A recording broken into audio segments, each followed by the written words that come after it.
So we will now turn to Dr. Brawley. And if you have questions, you can raise your hand, and when Dr. Brawley is done, we will then turn to turn the microphone over to some of you, or you can submit questions in the Q&A, and I'll read those out. But Dr. Otis Brawley, tell us about COVID-19 and disparities in health, and particularly how it played out in the U.S. Thank you. It's a real pleasure to be here, and it's a special pleasure to be here with Sir Michael. I'm a professor at Johns Hopkins University, and by way of disclosure, I do some consulting for the U.S. government and some consulting on accrual, a clinical trial for Genentech. I wrote a book a few years ago. My talk is not really about the book. Indeed, my talk is about something that none of us envisioned when the book was written. I'm going to describe the COVID-19 pandemic, describe disparities created by it, and then disparities both in coronavirus and in other diseases.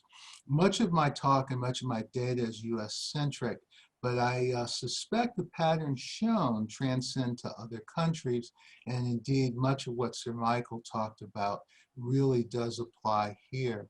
The COVID-19 pandemic, according to the Johns Hopkins Coronavirus Resource Center, as of yesterday, 29.6 million global cases, 936,000 deaths. In the United States, 6.6 million cases, and closing in on 200,000 total deaths.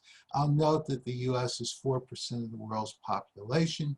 However, we are 21% of the world's coronavirus deaths.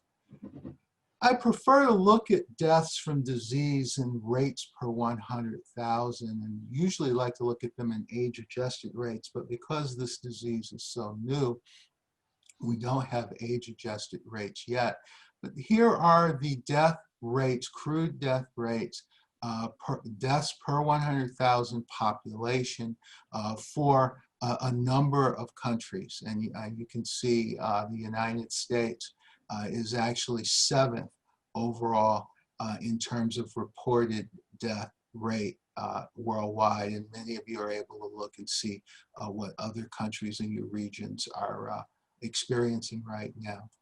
Among people who are diagnosed with the coronavirus, the percent that die vary markedly. 10% of people diagnosed in Mexico versus 1.6% of people diagnosed in India versus 3% of people diagnosed with the coronavirus in the United States. Now, this statistic is of those diagnosed, and if there's less screening and less diagnosis, and a number of cases in the United States, for example, likely are undiagnosed, these statistics have to be taken, as we say in the States, with a grain of salt or some skepticism. This is the number of deaths for leading causes of death in the United States in 2019, and you will note heart disease followed by cancer, followed by accidents. With our 200,000 deaths from coronavirus, something we didn't even know about in January of this year, is now the 3rd leading cause of death in the United States. Every year, by the way, for the last 60 or plus years, cardiovascular disease followed by cancer has been 1 and 2. The disease was first introduced in the United States, affecting a number of large cities, New York City especially, Detroit, Chicago, New Orleans. The disease was and is disproportionately affecting poor and working class people who don't have the luxury of social distancing because of work conditions and living conditions, as Sir Michael pointed out. These people often suffer from the chronic diseases of poverty as well. They have higher rates of diabetes, hypertension, obesity, and one can also add cardiovascular disease and even cancer. And the poor and working classes are least likely to be able to obtain the health care that they need. This taken all together creates what I'll call the perfect storm for death in this pandemic. Socioeconomically deprived, often minorities, are the most likely to get disease. the most vulnerable to it and to the causes of it, and the least able to deal with it. Healthcare systems in specific areas of the United States were overwhelmed.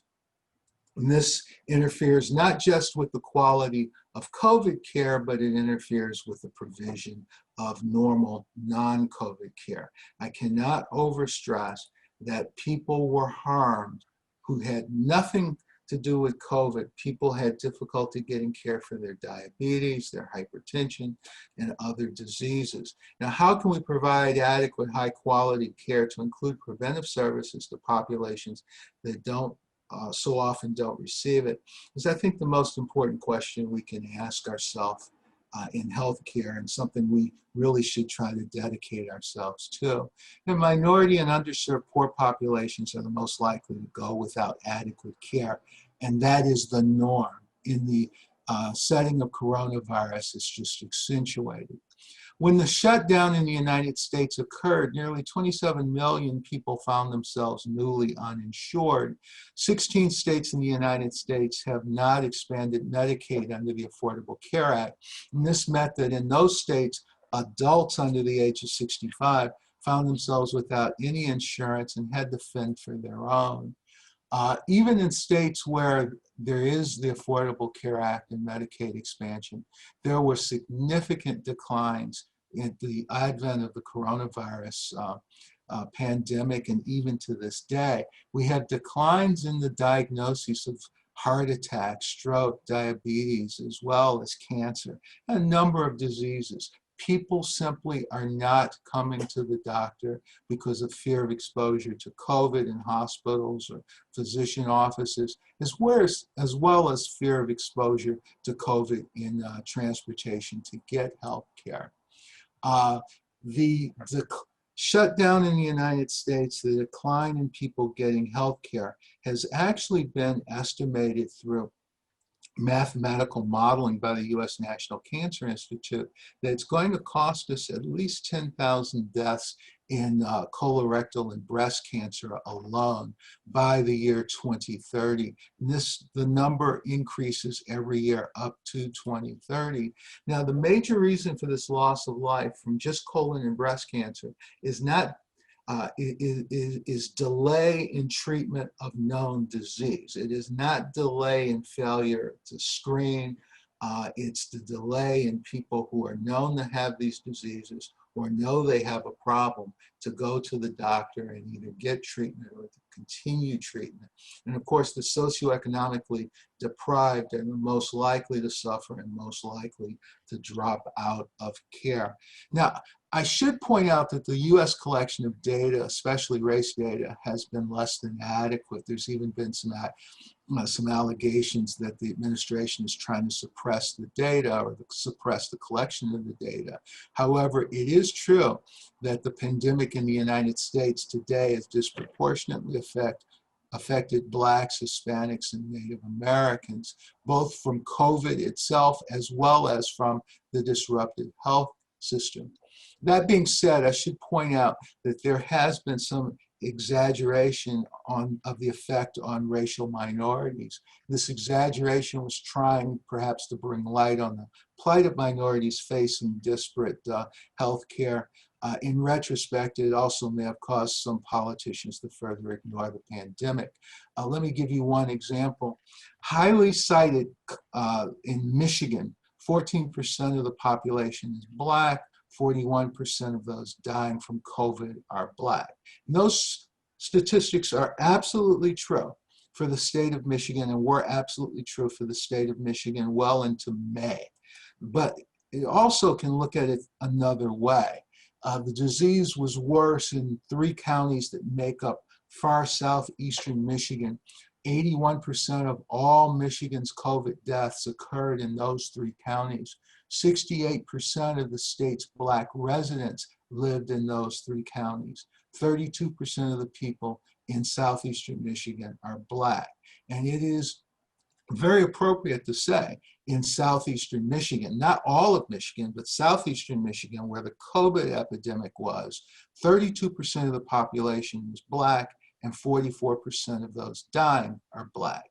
But in the press, we heard 14% of people in all of Michigan are Black, and 41% of people in all of Michigan are who are dying of coronavirus are Black. Both are true, but 32 and 44 doesn't sound as dramatic as 14 and 41.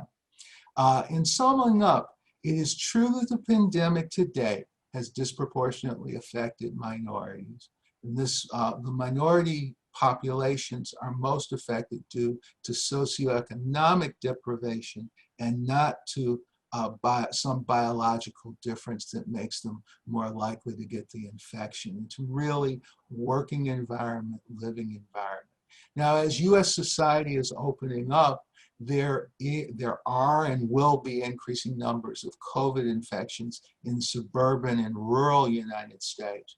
The racial disparities in infection at that point are actually going to decrease, but there will still be disparities by socioeconomic status and deprivation.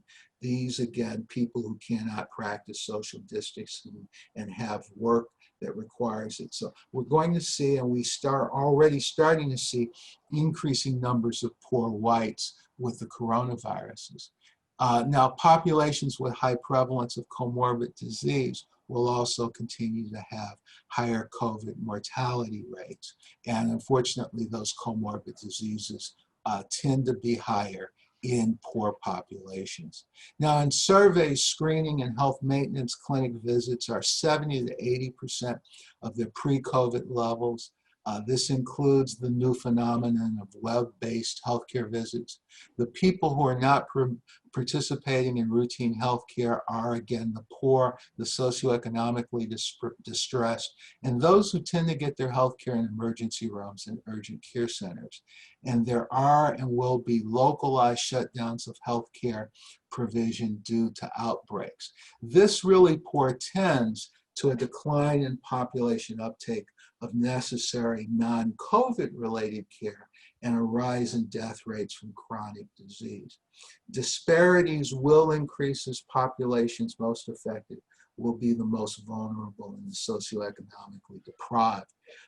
Many of us have heard this wave analogy when it's talked about coronavirus in the population.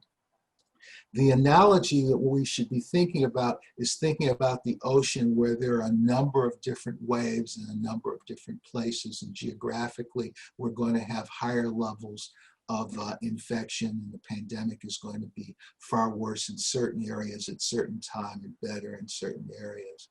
And I thank you. I'm more than happy to talk to anyone who might have any questions. Thank you very much.